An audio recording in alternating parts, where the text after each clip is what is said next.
direction of our President na kailangan meron tayong industrial peace. Kailangan hindi nag-aaway ang mga empleyado at ang mga employer. Kailangan de maganda ang relasyon nila. Kaya nagkaroon tayo ng ng tinatawag na inspection program ng Department of Labor. Ano ito inspection?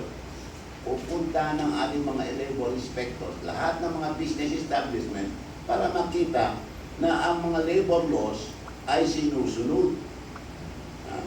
Matanda nyo itong pinikwento ko kanina kay Ibete. Matanda nyo yung nung araw. Ang mga sales girls sa mga department ito, lahat ng mga sales girls nung araw, nakikita ninyo, nung araw, nung wala pa si Libong, nakatindig yung mga sales girls, naka-uniform, lalo na po sa SM, naka-uniform, naka-high heels, nakatindig sila, pero nakikita nyo pag nakatindig medyo hindi diretsyo. Bakit? Unang-unang naka-high heels, pangalawa, nakatindig. So anong sabi ni Digong sa akin? Ewan, tignan mo yung mga natin, mga sales girls natin. Gawan mo ng paraan para mapaganda ang kanilang kalagayan. So, dinala ko yung mga department stores. Doon ko nakita na kaya pala sila na hindi nakakatindig ng direksyon. Naka-high heels. At maliban doon, nakatindig. So, what did I do? I issued an order na bawal ang high heels. Lahat ng mga sales girls sa lahat ng mga department or sa lahat ng department store sa buong Pilipinas. Tinanggal din na. Ang unang sumunod, yung department store dito sa may Quezon Avenue. Fisherman? Ha? Fisherman? Fisherman.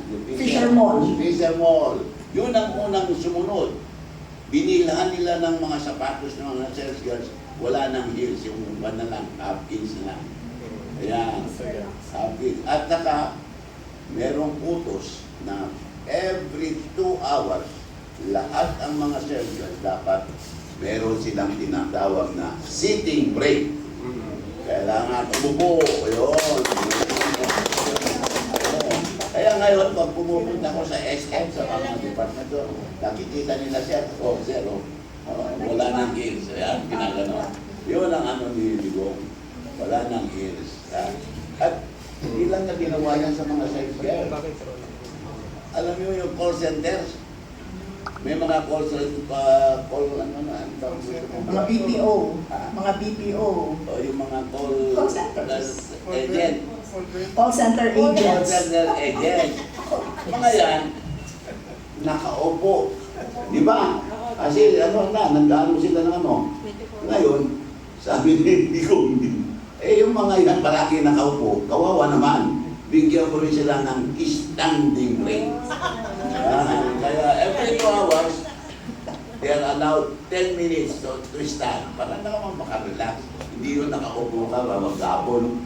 Yun. Tignan nyo gano'n kamahal ng ating Pangulo mga workers. Ganun kalit na bagay na napapansin niya. Kaya ako inspirado magtrabaho nung dahil talaga si boss, mahal na mahal yung mga workers, mahal na mahal yung mga businessmen, at mahal na mahal niya ang mga OFW. Ang ganda kasi Secretary, even us, hindi namin alam, and that's the reason why, natataka ako, sabi ko nga sa sales lady sa SM, buti na lang, ganyan na dati kasi ang kanilang reklamo, nagkakaroon sila ng mga varicose veins, tapos power sila, sabi ko, ate, upo ka naman, tinaupo niya ako, hindi maupo. Kaya nagulat ako, yung mga, alam mo, it's a simple thing, pero malaking bagay yun na nakita natin at nalaman natin ngayon na, pati pa na yun, napapansin nila, pinakikialaman nila, and that's, practical, mga maliit na bagay sa hindi nagtatrabaho doon, pero sa mga nagtatrabaho, napaka-laking bagay nun. Alam mo, masasakit ang legs nila pag uwi, tapos pagbaha pa, dahil may flood na noon. Lulusong pa sila sa flood. Kaya sila nagkakaroon ng mga varicose veins. It's a small matter for some Filipinos, pero big deal yun. Pag nalaman mo na yung simpleng bagay, ginawa na pala ng paraan. Mas lalo siguro ginawa ng paraan malalaki kasi kitang-kita. Di di ba? Kasi hindi nga nakalagpas yung maliit eh. How much more yung malaki. Tama po. And continue natin, no, Secretary, kasi mainit na mga kaalaman to na mismong kami po, na taong gobyerno rin tulad ninyo, hindi namin to alam. Sir, ending contractualization was a central campaign. Ayan. Yan po yung mga promise po ni Presidente Duterte. From your vantage point as DOLE Secretary, sir, was the promise realistically framed? Mabuti na banggit yan kasi dito meron akong record dito. May Ibigay ko resibo. na lang sa ito mamaya. Resibo. Ibigay Pwede ko na naman lang. natin i-ano sa Ibigay ko na camera. lang mamaya. Oo. Yan yung papakita ko sa iyo. Then siyempre, di ba, sinabi ko sa inyo kanina na meron tinatawag na inspection. Yung may mga labor inspector na pinupunta yung mga business establishment para tignan kung nasusunod lang ng mga labor laws. Ito ngayon ang napansin nila. Yung, asan na yung markahan ko na kanina.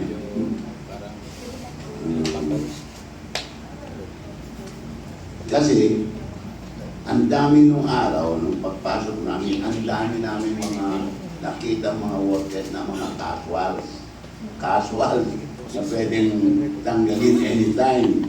So, ang ginawa na namin ay nagkaroon kami ng labor inspection at tinignan namin. Ito, saan na ba yung ano?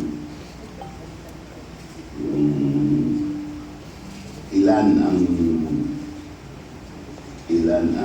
regularized. Ano ba nakalungkot ko wala yung kanina? Kinano ko eh. Minarkyahan ko dahil napaka-importante yun eh. Ay, may marka. Unang-una, ito yung job employment.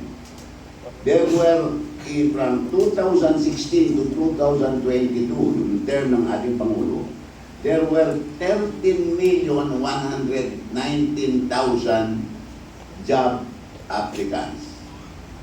Ilan ang natanggap?